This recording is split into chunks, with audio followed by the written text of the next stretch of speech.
In this time leading up to Christmas, or the Advent season, we meditate upon the world's anticipation of the Savior Jesus being born.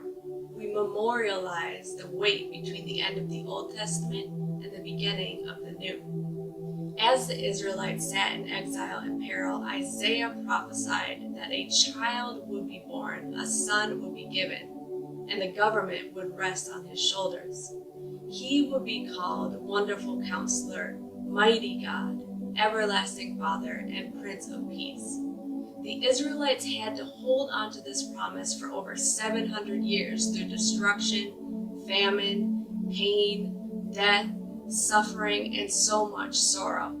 Today we have hope, peace, joy, and redemption through Jesus Christ, who was born and then crucified for us through God's great love. Even though we have this matchless and awesome gift, the world still lies in ruin. Today, now more than ever, we can see that there has to be something more. We can hear, feel, and see the world groaning in expectation of something new, something better. As believers, we know that Jesus will come again to make his new creation. But until then, we must deal with the world as it is. This Christmas time is full of so much joy, so much happiness, so much hope.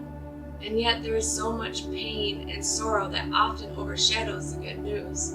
Lament allows us to acknowledge our suffering while placing our hope and trust in God. Death, illness, economic instabilities, isolation, division, sadness, and so on are so real, and they are nearly impossible to ignore. We must be able to give our grief to God and to cry out unashamedly.